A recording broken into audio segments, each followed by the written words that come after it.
আসসালামু আলাইকুম রহমতুল্লাহি ওবরাকাতু। বিগত বছরের ন্যায় আবারও চলে এলাম কোরআন শিখার অ্যাপটা নিয়ে। যে অ্যাপ যে অ্যাপ ব্যবহার করলে আসলে মানে খুবই সহজে খুবই ইজি ওয়েতে আপনি কোরআন শিখতে পারবেন। আলহামদুলিল্লাহ, এটা খুবই একটা ইজি অ্যাপ। অ্যাপের নাম হচ্ছে ইকরা। তো আমি এটার অ্যাপ লিঙ্ক ডেসক্রিপশনে দিয়ে রাখবো। আপনারা রমজান মাসে ফেসবুক স্ক্রলের বদলে এই অ্যাপটি অবশ্যই ইনস্টল দিবেন আপনার ফোনে। আশা করি ইনশাআল্লাহ আপনারা অবশ্যই কোরআন শিখতে পারবেন। যদি আপনারা শিখার আগ্রহ প্রকাশ করেন, আল্লাহ তাআলার কাছে এই আরজিটা জানান যে আমি শিখবো, তো আলহামদুলিল্লাহ এই অ্যাপটি খুবই ইজি অ্যাপ। আপনারা যে কোনো বয়সের যে কোনো মানুষ চাইলে অ্যাপটি ব্যবহার করতে পারেন। এটা এতই সহজ অ্যাপ। তো চলুন আমরা অ্যাপের ভিতরে ঢুকি।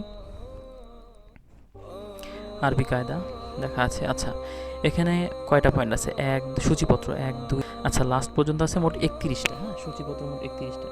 এর মধ্যে সব কিছু আছে, আরবি হরফ, আরবি বর্ণ, হরফ। আচ্ছা, আলিফ, এখানে কিচ্ছু করতে হবে না, শুধু এখানে টাচ করলে বলে দিবে। এই যে বা, তা, ঠিক এইভাবে বলে দিবে। আচ্ছা, তারপরে আসি, আমরা এটা একটু পিছিয়ে আসি। 2 বর্ণ বিশিষ্ট শব্দ উচ্চারণ সহ। আচ্ছা, 2 বর্ণ বিশিষ্ট শব্দ উচ্চারণ সহ কীভাবে উচ্চারণটা করতে হয় সেটাই বলে দিবে।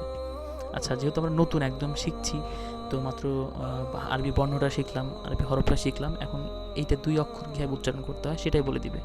তো জাস্ট টাচ করলে বলে দেবে, আর কোনো কাজ নাই আপনার ভাই। হা, বা, দেখছেন, এটা খুব ইজি ওয়েতে বলে দিচ্ছে। আচ্ছা, এটা তো গেল 2 বর্ণ, এখন 4 বর্ণতে আসি। 4 বর্ণ কীভাবে উচ্চারণ করে? আচ্ছা, যে কঠিন, এই যে প্রথম থেকে 1 2 3 4 নাম্বারটা আমরা প্রেস করলাম। বা, হা, হা, বা, ঠিক এইভাবেই বলে দেবে প্রত্যেকটা বর্ণ। তো স্টেপ বাই স্টেপ যদি আমরা শিখি, খুবই সহজে, খুবই অল্প কিছুদিনের মধ্যে শিখতে পারবো আলহামদুলিল্লাহ। তো আশা করি আপনারা এই অ্যাপটি ব্যবহার করবেন আলহামদুলিল্লাহ। এবং রমজান মাস, কোরআন নাজিলের মাস, অবশ্যই কোরআন বেশি বেশি পড়বেন, শিখবেন, অন্যকে শেখার আগ্রহ প্রকাশ করাবেন। এবং আমার ভিডিও যদি ভালো লাগে, এই ভিডিওর মাধ্যম দিয়ে ভিডিওটি শেয়ার করবেন, যাতে অন্যরাও এই অ্যাপটির কথা জানতে পারে এবং শিখতে পারে আলহামদুলিল্লাহ। তো আজ এ পর্যন্তই। আসসালামু আলাইকুম রহমতুল্লাহি ওবরাকাতুহু।